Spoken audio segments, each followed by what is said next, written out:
Putting সূতা খাটা এইবিলাক মাৰা হ'ব। তাৰপিছত আপোনাৰ আৰু বাৰ্নিছ কৰা হ'ব।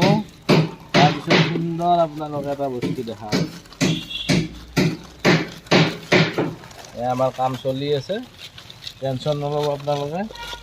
সুন্দৰ ডাইনিং ছেট এটা আমি উলিয়াই দি আছোঁ 2-3 দিনৰ ভিতৰত। এয়া আমি আৰম্ভ কৰিছোঁ। এই চেয়াৰত মানে বাৰ্নিছ কৰি আছোঁ। ইয়াৰে পিছত হ'ব আপোনাৰ হোলী আৰম্ভ, তাৰপিছত হ'ব খানা।